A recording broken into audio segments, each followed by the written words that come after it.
This show is part of the Head Stuff Podcast Network. All right, dipped in, they're gonna be then die tonight, waiting for tonight, oh, and you'll be here in my arms, una noche más. How you doing, you good? Are you well? Thank you for your understanding, Ori, the lateness of this pod. I made a podcast yesterday and it was shit, and I didn't want to put it out because I love you too much. I love you so much. I don't want you to see like that. Daddy's just being silly. Oh, Daddy's just being silly. Do you know what happened the other day? I was putting a young fella down, right? And he did something. I was giving out to him, you know, I didn't really snap at him, but I gave out to him about something, right? And he got really like sad and he gave me a hug and he was like, I don't want you to hate me. And I was like, oh no. And then I felt like a piece of shit. I think he knew what he was doing. I think he knew exactly what he was doing, all right? But I felt really bad instantly. And then later I was putting him down. And I was like, look, do you know, I'll never hate you, right? I will never hate you. I will always love you. There's nothing you could do. You could do the worst thing in the world and I would still love you. And he's like, what kind of thing would that be? And I'm like, I'm not going to, you know, I'm going to get into it. You know what I mean? He's already fucking testing the waters. What can I do, actually? But anyway, I said you could do the worst thing in the world and I'd still love you, you know? And I think sometimes, and I don't know why I was just thinking about this, and I was like, you know, I think sometimes I wasn't honest with, you know, with people that I loved sometimes when I was a boy. If there was things that I didn't like or disagreements, that sometimes I didn't want to disagree with, you know, people I love because I'd be worried that they wouldn't love me, right? If you know, and I was like, almost even fucking forgetting he was there, and I was like, so you know, I sometimes wouldn't be honest because I'd worry people wouldn't like me anymore and they wouldn't want to see me, and then he just goes, oh. And totally snapped me out of it. And he goes, oh, why are you thinking about that? I was like, I don't know. I'm just, you know, I just feel bad for that little boy and me. And he's like, oh, and he goes, he says, don't tell people that. Don't tell people that. Like, do you know what? There's probably a hint of truth in that. You know what I mean? Sometimes you just need to fucking get on with it, you know? Not that I'd be dwelling or whatever, but, you know, it was just, I thought it was very funny. Fucking, why are you telling people? Jesus Christ. And that's, you know, I'm already a big, you know, hey, let's talk about our emotions. Let's talk about our feelings. We have a bunch of Fonzies in here. We all cool. You know, me and Killian were talking about how much we love Richard Linklater movies. And those kind of movies a lot of time rub Terry up the wrong way because they're always very philosophical. They're always talking about emotions. They're always talking about how people are feeling, getting to the deep root of the person, you know. And I think he might be one of those, fucking get over it, do you know what I mean? Fucking get on with it. But anyway, what was I saying? Yeah, I was in a bad mood. Do you know why I was in a bad mood? I don't even know if it was a bad mood. I think I was scared, right? Because, and I tried to make it into a bit of a joke, but I couldn't really find the funny in it. I was using the power tool yesterday. And I'm done, man. I'm done with the whole DIY. More like fucking dead it yourself. More like DIY, more like RIP. Because I was there using the jigsaw. Never used a jigsaw before. Would you like to play a game? Never again. Never again. I was there using a jigsaw. Never used a jigsaw before. And, you know, I had a bit of kickback on it. Or I don't know. Maybe I was pushing it into something I shouldn't have pushed it into or whatever. Ooh, pardon. Right? And the thing fucking came out of the bit of wood I was cutting. Was like vertical, flying around the air, and I didn't know how to turn it off, and I unplugged it from the mains, and then I just sat there looking, and Terry popped her head out, being, everything all right? I'm like, yeah. She's like, oh no, I know that look. That bold boy, that Labrador, that I shouldn't have eaten all those socks, and you've come back to a kip, and everyone, I'm like, hey, it's cool, man, it's good. I'm just going to lie on the grass for a little while. I'm done with it, man. I'm fucking done with the DIY. It is, not only is it going to be a difficult thing to master, it's going to be an uphill struggle to master woodworking and DIY, but it's also going to kill me. It's going to kill me. I'm done with the algorithms. I'm done with fucking seeing guys with no kids who do 7 things before 5 a.m. for their morning routine. Going out to the woods, building a fucking cabin made of pallets to escape the, digital anxiety, even though they have to set up their fucking camera phone for every shot. Who's more glued to the fucking object? Anyway, I don't even think I'd make it out into the woods. I think I would die on the way to the woods with the pallets. In fact, I think I would pick up the first pallet, get cut by a rusty nail, have to get a tetanus, but be so fucking in the hyper-focus, gotta do this now, that I wouldn't go to the hospital and I'd die. Or I'd be on the way there and I'd be getting hungry and I'd eat a berry and I'd die. We were out at a farm the other day and we were picking blackberries that were there. And I start picking blackberries and then Terry's like, all right, well, that's not a blackberry because it's red. And you're also not meant to pick blackberries from waist below because dogs could piss there. And I'm like, fuck, you know what I mean? That's not my vibe, all right? I am a master of the written joke. Well, no, but I strive to mastery in the written word, in the performance, okay?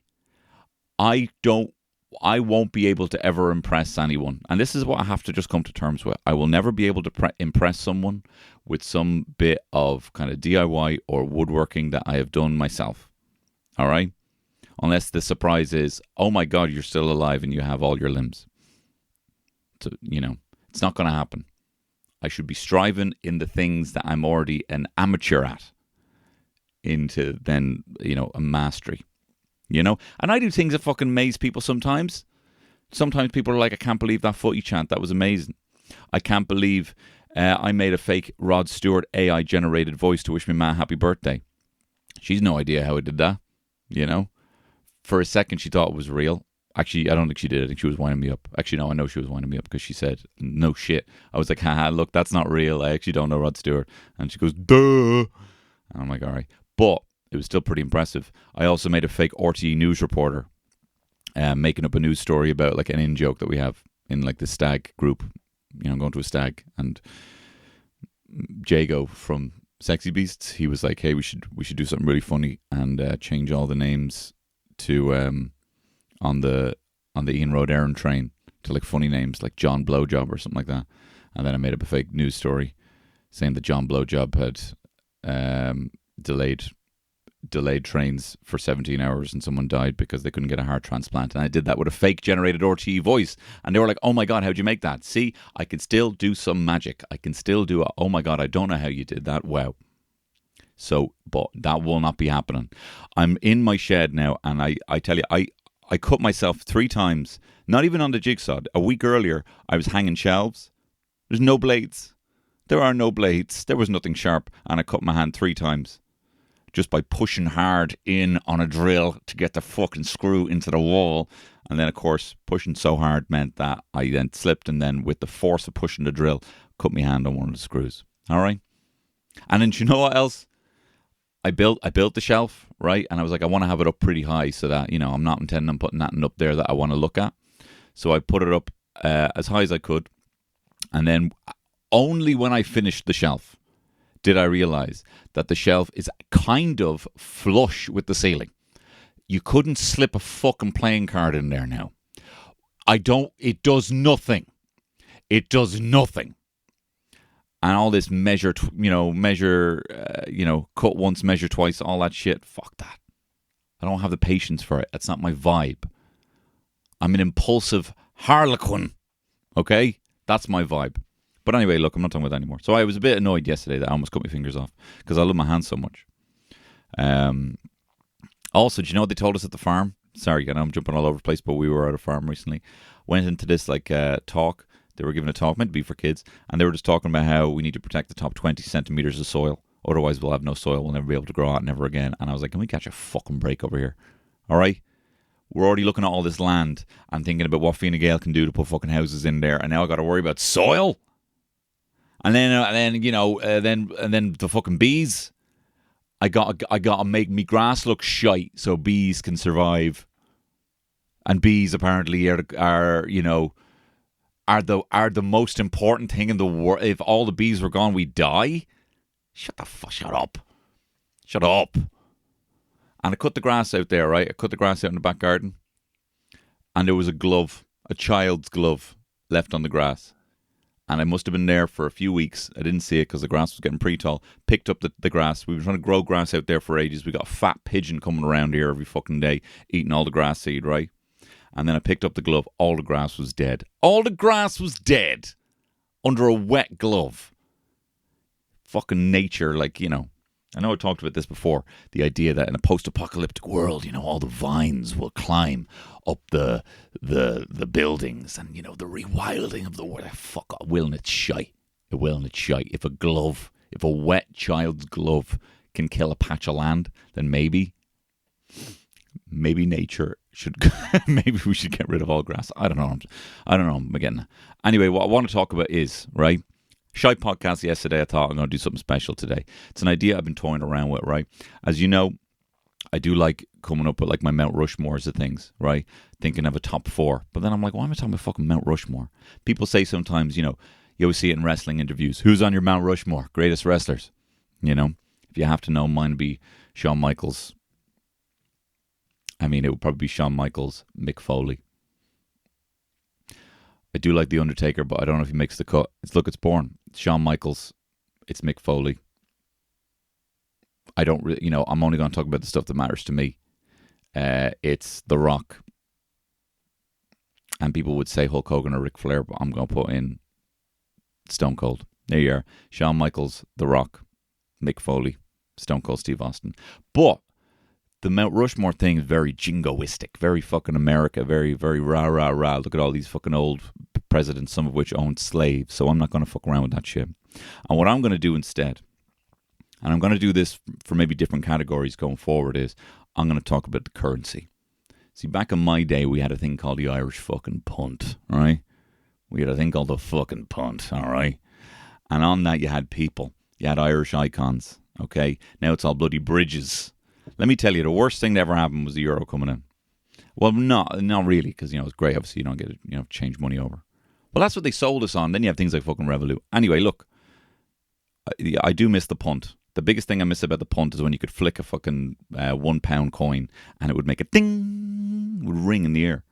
You flick a euro coin, it just goes tack, tack, tack.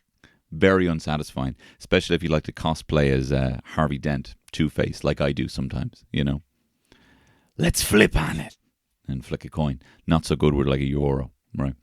But back in the day, we had some nun who was like the, you know, the founder of the Sisters of Mercy or whatever on the $5. You had James Joyce on the $10. You had Daniel O'Connell on the 20. And you had, I wouldn't even know because I never had that much money, on the 50 and 100, right? Maybe some president, I think, and I don't even know, right? Don't care. But then you also had, you know, you had an Irish deer on the £1. You had some sort of weird long-beaked bird on the 50 cent. Quality flipping coin. You had a horse on the 20. You had a salmon on the 10, I think. Or maybe the 5. It doesn't matter. Then you had some weird Celtic design on the 1p and 2p. So what I'm going to be doing, right, I'm going to be telling you who's on my currency, right? If I was given the opportunity, say Ursula von der Leyen, right, comes in and was like, hey, we're getting rid of this whole bridges thing, right? You can actually put what you want on those Euro Bob notes, right? This is what I'd be doing, all right? And this is not in order of their, you know, like the Mount Rushmore, you just get to have 4 the best. Your letterbox top 4, where you put your 4 favorite films, there's no ranking to it. And I know this might seem like there's a ranking to it because some are more financially, expensive or weighted higher than the other, but we're not doing it that way. Let me tell you how we're doing it, right? I'm going to be going through all the notes, 5, 10, 20, 50, and 100, and I got a few little bonus coins for you there, right? We're going to go straight into it. Okay. On the 5 bob note, I want to put Sinead O'Connor on there, right? Because I want to see her a lot. I also think what you're doing is you're kind of uprooting the old nun that you used to see on the 5 bob note back in the day. Of course, you know Sinead O'Connor. She was an absolute icon, R.I.P. You know, when I look at that 5 bob note, I want to think of ripping a picture of the Pope on Saturday Night Live, taking a risk that big at the peak of your career, being so unbelievably talented with such a true artistic voice that even though you are in the spotlight, that you kind of balk at it, you know? You are just that famous for being that good, not that famous for wanting to be that famous. Just thinking of her just being such one of just the fucking coolest, perfect artistic exports that we've ever had, Sinead O'Connor. Thinking of nothing compares to you chopping the tarts. Chopping up that tart, the Pope on SNL. Topping the charts, right? And then also, you know, her becoming a priest for a while. Her converting to Islam. You know, take it all in. Love is fucking love. I don't know why I'm swearing so much. I'm just excited. I've come up with a new currency. I'm the Minister for Finance. All right? For some reason now. So Sinead O'Connor be going on there. What else do we know about her? Look, she's just one of our coolest Irish exports. Also the fact that Anthony Kiedis wrote that song Breaking the Girl about her, you know. Just picturing Sinead O'Connor being this stunning, perfect artist over there making waves just for being so supremely talented. And I like the idea of it uprooting the Catholic nature of what the 5-bob note used to be. So that's why Sinead O'Connor's on the 5-bob note. On my 10-bob note, €10, again, one that I want to see in circulation quite a lot. I want, if I get change for something and then I see the €10, I see €10 a lot, right? I want it to be Zig and Zag. Zig and Zag on the 10-bob note. Zig and Zag are probably the most important comedic inspiration. My most important comedic inspiration. I gorged upon every piece of Zig and Zag content there is. Probably my most watched video of all time is their Nothing to Do with Toast video, followed up shortly by their £1 million vid. That's when they went Brit. And also having that aspirational pride of going over there to the UK, not changing what you do, going over there just for you being you. They were style icons. They were musical acts. They had very funny comics and comic books that I used to read quite a lot. And I'd say Zig and Zag, and then bottom, Rick Mail and Adrian Edmondson. Those are probably I would not say that my comedy is in any way like them, but the awakening of what comedy could be and what my sense of humor, and I think what me and my brother find funny quite a lot, would stem from Zig and Zag. And my brother Andy would stem from Zig and Zag and bottom. I would also just love to see them on there. I don't think we'll ever get a Zig and Zag statue. And do you know what? Like, Zig and Zag have this spot because I was trying to think of what Irish comedian is probably the most important to me. I'd like to have comedy featured there, you know. Feel like I've got music featured there with Sinead O'Connor. I'd like to have comedy featured there somewhat. And I'm sorry, Zig and Zag, funnier and more important than Tommy Tiernan and Dara O'Brien and Jason Byrne. I'm sorry to say it, consistently funny. They were podcasting before you could do podcasting. They were riffing on the spot every single day with my weekday dad, Ray Darcy, right? Every single week. I love Dustin. It was great that he came in, did all that, right? I'm a bigger Zig and Zag guy. I like the Zag is a non-binary icon. Used to be a bit of a girl. They used to slag him a little bit for having kind of girly interests and that kind of thing. Zig was the smart one back in the day. And then, then they changed all of a sudden. Zig, not necessarily very dozy, but became a little bit more dozy. And then Zag was the more kind of like harebrained scheme, get rich quick kind of thing. Especially if you watch £1 million vid, he really is a completely different character than he is in Nothing to Do with Toast video. Their sketches were always very funny. They could pull a face. They knew exactly what they were doing with their face. They were mysterious because they were from the planet Zog. They look funny just to look at them. Is there any other Irish comedian that can just open his little flap mouth and make you laugh just by looking at them? Little bobbly ears. I love Zig and Zag so much. It was an absolute pleasure to meet them and to get to know them. So they'd be going on the old 10-bob note, Zig and Zag. Also, if there was anyone, as far as I was concerned, to replace Joyce on a note, James Joyce is on the old 10-punt note. If you're looking for a contribution to the arts, I think Zig and Zag, number one on the 10-bob note, on the €10 note. The Minister for Finance has spoken. 20 bob note, right? €20 note. This is a note that carries a level of prestige, but it's also very accessible. You know what I mean? It's, 520s making up €100. You got €100, there's 520s. You feel like, hey, I'm a millionaire. It's, but you also see it a lot, and I would like to see it a lot around in circulation. If anything, I would say that the 5, 10, and 20 probably do carry a higher level of prestige, and maybe I am weighting this a little bit because I do want to see them more in circulation. But on the 20 bob note, I'm putting Liam Neeson. Okay, oh my god, Liam Neeson. I love Liam Neeson so much. Liam Neeson, if I just saw him walking down the road, I think my knees would just go from under me. It was a toss-up between him and Colm Meaney, I'm not going to lie. I wouldn't mind seeing Colm Meaney on a note, but I think if we're looking at the Irish actor who made the bigger splash while also kind of doing your, brilliant actor, of course, Schindler's List, Michael Collins, that other one, Rob Roy, I didn't see it, but I think he's good in it. And then obviously going into your Takens, having that second wind as an action star when he's 54.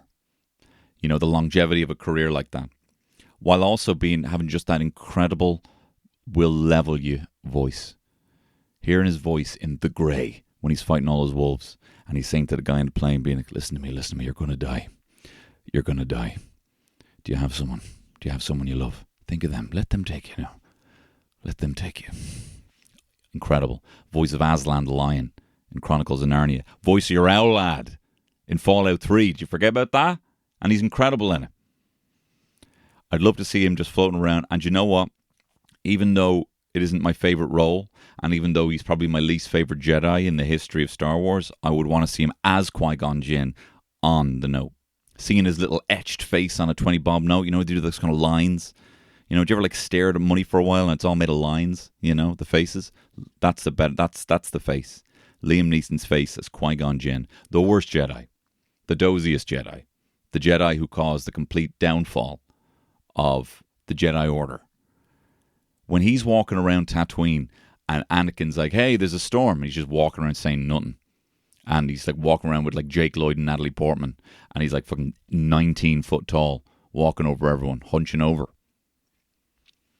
But he had a gravity to it. You bought it. He's a bit of a hippy dippy.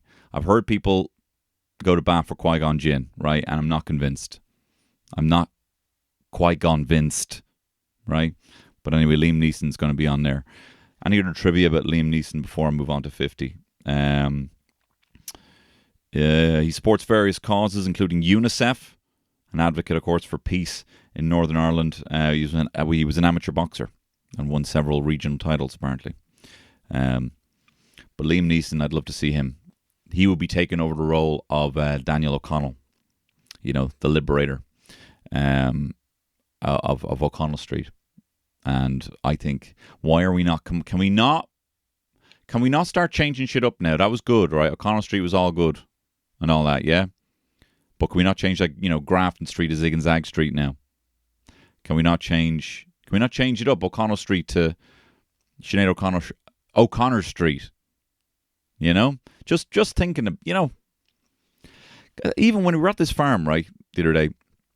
And they also have an old stately home of the Duke and the Duchess. They used to own the fucking land. Did you ever go to those? You're going to a park. Maybe you got kids. And you're like, I don't know what the fuck to do now. I'm fucking wasting time here in this park. Oh look, there's kind of a museum here.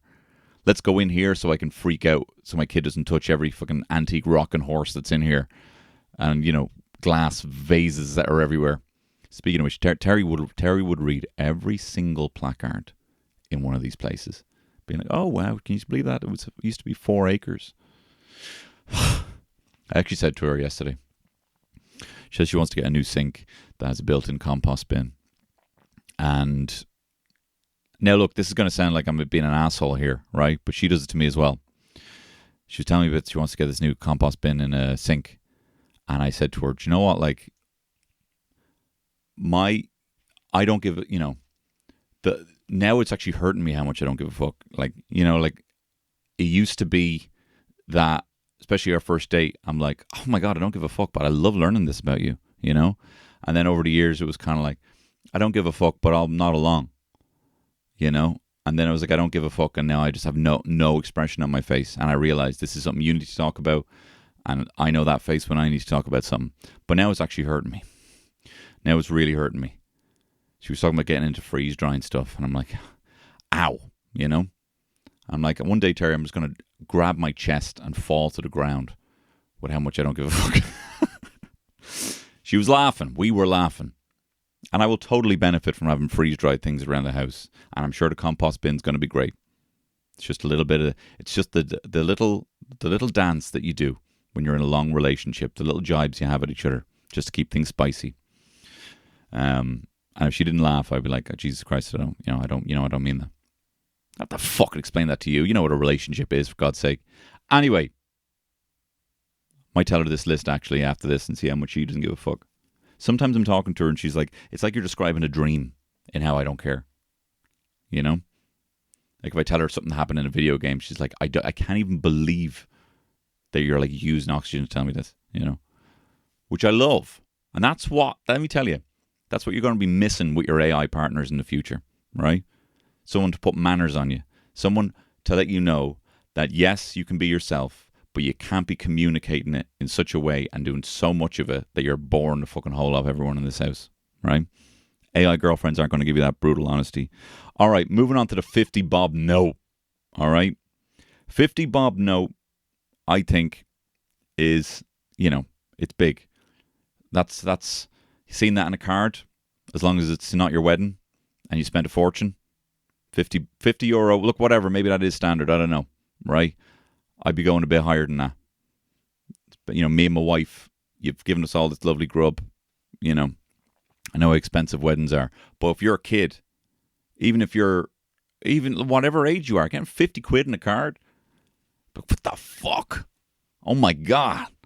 And to add an even sweetener on that, tell you who I'm putting on the bill. WWE wrestler Becky Lynch, I'm putting on there. Oh my God, Becky Lynch. Becky Lynch, probably one of the most impactful wrestlers in the history of wrestling. First woman to headline a WrestleMania.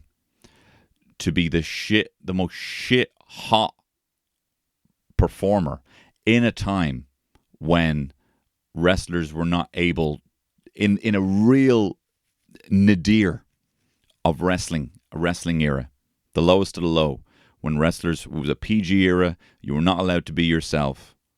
And to allow Becky Lynch just to carve out her own path in these unbelievable scraps, throwing herself around the ring.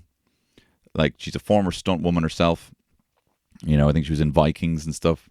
Trained martial artist outside of the whole thing. And just to be out there doing that, using that voice that has kind of changed a little bit, but hey, you know, you're in America the whole time. You're surrounded by Americans. Something's going to happen, right? And to go out there originally with a gimmick that was like Becky Lynch, the Irish, going out there dancing a jig like a leprechaun, and then to become the man, Becky Lynch. And I'm ashamed to say that I have only enjoyed Becky Lynch. Looking back, I was not there at the time to appreciate the impact that WWE wrestler Becky Lynch had done. If you're talking about wrestlers that carve out a path, you're talking about a wrestler that inspires the next generation, I think Becky Lynch is in the top 10 of that conversation across the board of all wrestlers of all time. Most impactful, most inspirational. I love me a Becky Lynch. And I would also love to see Becky Lynch, you know, that orange hair on that kind of like orangey looking note of a 50 euro note right there. Boom. Love it. So what I have now is I have musical acting Sinead O'Connor. I have a comedy and contributor to the arts in Zig and Zag. I have I have prestige actor, you know, aspirational, someone I'd love to be, iconic. He would never do Comic Cons, but he is an Irish actor that has multiple action figures based on him. And then to represent my love of wrestling and the impact that she has had, Becky Lynch on the 50. Becky Lynch also probably, maybe of this in Ireland, might be the least famous to the layman, the laywoman, in this list of iconic Irish people and their contributions to Ireland. Might not be as well known, but if you know, you know. And I think that's the right spot for Becky Lynch on the 50 bob now. Coming in at 100, right? I was just thinking of an icon. I was just thinking of, it's almost like a collectible. It'd be rare. Who you would love to see on €100 no. This isn't like a rare person. This isn't like a mystical person, a very popular person. I'm putting Pierce Brosnan on there. I'm putting Pierce Brosnan as Bond in the tux on there. I'm putting the same image that's on the Nintendo 64 GoldenEye cartridge. Maybe even just Pierce Brosnan on the N64 GoldenEye cartridge on the €100 no. It's also, he's flashing the cash, you know. He's well dressed. He's got access to a lot of money. If I think of an Irish person that kind of represents kind of like extravagance, I mean, you could go Conor McGregor, but no fucking way is he getting on my currency, right? I'd be going with Pierce Brosnan. You're talking about Bond. You're talking about Taffin. Well, maybe you shouldn't be living here. All right? I'm talking Mrs. Doubtfire. Drive-by fruiting. I'm talking Mamma Mia. I'm talking about him having probably the greatest beard I've ever seen on a grown man. And I just love him. I love him dearly. He would be, I mean, if you saw Pierce Brosnan walking around, do you know what I mean? All these people walking around, saw Pierce Brosnan, be like, holy fucking shit. And I just love that he's just carved out his own path. I don't like hearing him say for Queen and Country when he's Bond, but I get he's playing an Englishman, that's fine. You know, or a Scotsman, I don't know. Is he Scottish? Did they reveal that he was Scottish in that Daniel Craig one? What was it? Skyfall? Anyway, I'd be having Pierce Brosnan on there at 100 bob no. You wouldn't see it very often, but imagine at your wedding you're getting a Pierce Brosnan 100 bob no. You'd be like, holy shit. You've also got an element of video games in there. You've got, you know, one of the most famous iconic movie characters of all time in James Bond. Probably one of the greatest games of all time in GoldenEye. And probably the most handsome export that we have in Pierce Brosnan. I'd put him over Colin Farrell. I think Colin Farrell is sexier, but I do think that Pierce Brosnan is more handsome. On the back, I think you'd have Pierce Brosnan with the beard when he played Jerry Adams in The Foreigner. Well, a Jerry Adams type. So that's me currency, right? 5 Sinead O'Connor, 10 Zig and Zag, 20 Liam Neeson, 50 Becky Lynch, and 100 Bob. 007 Pierce Brosnan, James Bond. All right. Now, I'm going to give you a couple of honourable mentions for the coins. Coins are, you know, they're going the way. They're going the way of the ASC, right? They're going the way of the fairies. They're gone.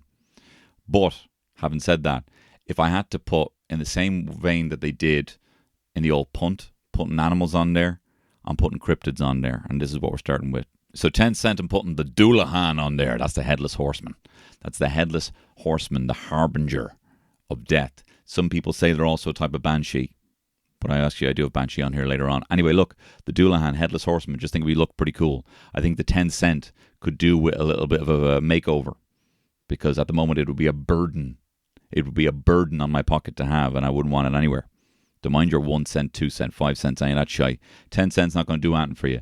But seeing a bunch of Headless Horsemen on there, I think that's pretty badass, to be perfectly honest. 20 cent, I'm putting the Kelpie on there. Kelpie's that kind of water, kind of shape-shifting spirit that can also transform into a seal, has a seal suit. I think it's pretty hot. You know, it's kind of our mermaid.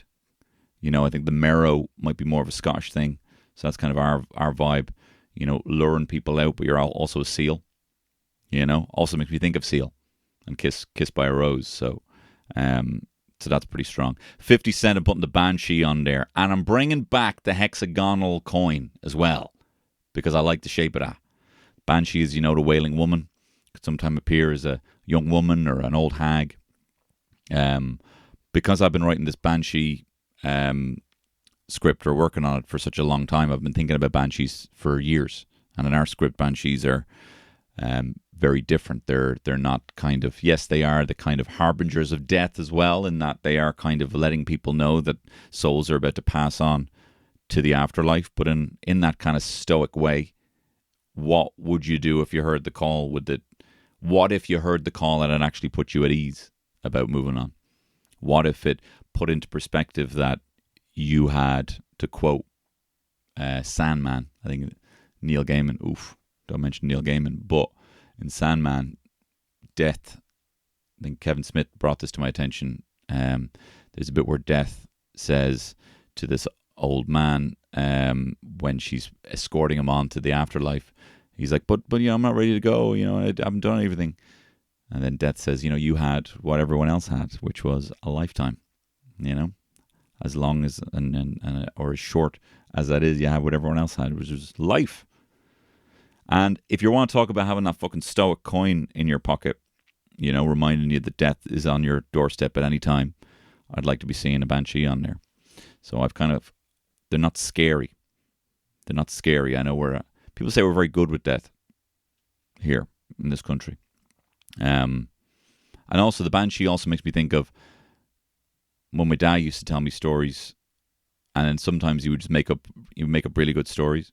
And then one time he was just talking to me about scary stuff, to me about the banshee. I think he was using it to make sure I didn't get out of bed. He was like, "No, you gotta be careful not getting out of bed at night, because if you look out the window, you might see a banshee wailing, and the banshee will throw her comb at you, and you'll be paralyzed, and she might, fly you away, and you might never come back." I'm like, all right, so yeah, I won't be leaving this bed. I guess I got to piss here then. Number one on the Euro, why would be putting the puka? I think probably my favorite of the magical related kind of cryptids, right? Of your sprites, your fairies, shapeshift into a black dog, a goat. The stories that you hear of the puka are always very funny. I don't know if you ever read. Is it W.B. Yeats has that kind of chronicle of Irish folklore, and there's stories of it in there. Basically all the stories are basically like a guy got pissed and needed an excuse fast, and so they blame a puka. A guy coming in covered in fucking leaves, spitting pine needles out of his mouth because he got fucked in a bush somewhere, and his missus is like, "Where were you?" And he goes, "Look, you're never gonna believe it. I was in the pub having that. I only have 2 pints. And then I was on my way home, and this horse started talking to me. And he was like, "Do you want to get me back? I'll give you a ride home." And then he ran around, and then he fucking did a fucking little gallop and trot back on his 2 hind legs and fucked me in a bush. And then he turned into a dog. And then he said he's going to swap our kids out for a changeling. Jeez, just go to fucking bed. And that coddle's probably brilliant now because it's been on all day. So I like the puka. I'm unsure. They were going to put up that puka statue in Ennistimon. I don't know if that still happened. Where is it? Where's that puka statue? Did they finally put it up? I think we need to be leaning into this shit. This is the shit I love. Tell you what else we need to be leaning into. Our icon. All right? Fungi's gone. Okay? Fungi's gone. What do we have, though, instead? We got the Dobbercoo. Okay? The Dobbercoo, the 7-foot-tall otter, the Irish water hound. Okay? Our greatest cryptid of all time. Giant fucking otter. Imagine a big fucking 7-foot otter lying on its back, eating off its belly. But what is it eating? You. Eating you. We should be going up and down the Shannon looking for that Dobbercoo, going on the €2 coin. I think it's my favourite cryptid in the world. I think we need to be leaning into, putting it up there on the mantle with the great Irish elk. So, Dobbercoo, the €2 coin. You're always happy to see a couple of €2 coins, You feel a bunch of change in your pocket, you dump it out, you're like, oh, fucking coins. And then you see a bunch of €2, like, oh, class. I'd prefer to see a €2. I'd prefer to get a €2 than a $5. Don't ask me why. I'm mad like that. So there you have it. 10 cent, you got the Doulahan. 20 cent, you've got, I've forgotten already, you have the Kelpie, right? 50 cent, you got the Banshee. Also have a nice little kind of a stoic, our life could be finished at any moment. Just taking out a 50-cent coin, just being reminded of everything you have, everything you've got to do. Number one, €1, I'm putting the puka on there, my favourite fairy. €2, putting the Dobbercoo. Then in the cash, we got Sinead O'Connor on the 5 bob note. We got Zig and Zag on the 10 bob note. We got Liam Neeson on the 20 bob, dressed as Qui-Gon Jinn, even though I wasn't a huge fan of Qui-Gon Jinn. 50 bob note, you got Becky Lynch. And 100 bob note, you have James Bond, Pierce Brosnan. This is my proposal to you, Ceann Collier. Well, I can't really make those decisions. Ceann Collier, please! Please! I'm asking you, please, can we change our currency to help all these people on? I think that's how that would go. But look, I'd actually love to know who would be on yours. And I'm going to do this with other things. Just video game characters who would be on the currency. Cartoon characters. TV villains who would be on that currency.